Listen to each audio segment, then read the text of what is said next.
കഷ്ടമാണല്ലേ? ഈ കുടുംബത്തിന് വേണ്ടി കഴിഞ്ഞ 5 വർഷമായിട്ട് ഞാൻ കഷ്ടപ്പെടുക. അമ്മയെ ഈ അവസ്ഥയിലാക്കിയത് ഞാനാണെങ്കിലും ഇപ്പൊ അമ്മയുടെ എല്ലാ കാര്യങ്ങളും ഞാൻ നോക്കുന്നില്ലേ?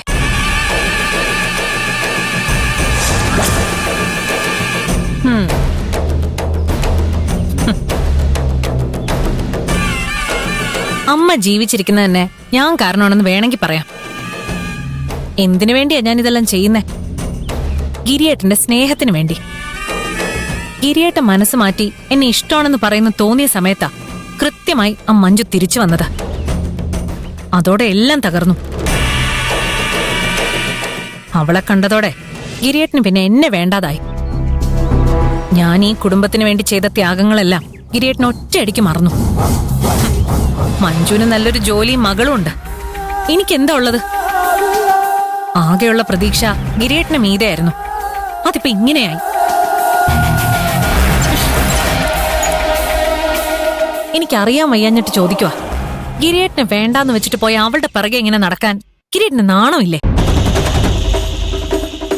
ഗിരിയേട്ടൻ അവളുടെ പുറകെ ഇങ്ങനെ നടന്ന് സ്വന്തം വില കളയുന്നത് കാണുമ്പോ കഷ്ടം തോന്നുന്നുണ്ട്. ഒരു കാര്യം എനിക്ക് ഉറപ്പാ, മഞ്ജു തിരിച്ചു വന്നത് ഒറ്റയ്ക്കായിരുന്നെങ്കിൽ ഗിരിയേട്ടൻ ഇപ്പൊ അവളുടെ പുറകെ നടക്കില്ലായിരുന്നു.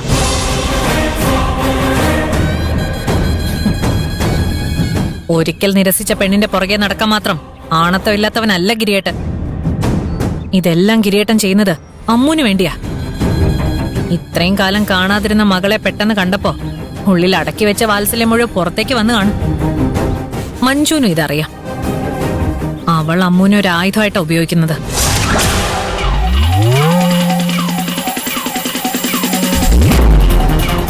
പക്ഷെ ഞാൻ ഗിരിയേട്ടനെ സ്വന്തമാക്കാൻ ഏതറ്റം വരെയും പോകുന്ന അമ്മയ്ക്കറിയില്ലേ?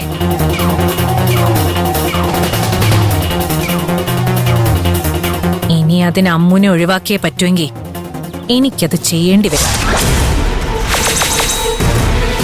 ഒരു ചെറിയ കുട്ടിയുടെ ജീവൻ എടുക്കുന്നത് തെറ്റാണെന്നൊക്കെ എനിക്കറിയാം. പക്ഷേ പ്രണയത്തിലും യുദ്ധത്തിലും തെറ്റായി ഒന്നും ഇല്ലെന്നല്ലേ?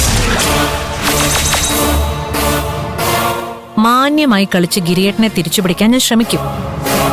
പക്ഷെ അതൊന്നും ഏറ്റില്ലെങ്കിൽ അമ്മയുടെ പേരക്കുട്ടിയെ ഞാനങ്ങ് തട്ടും.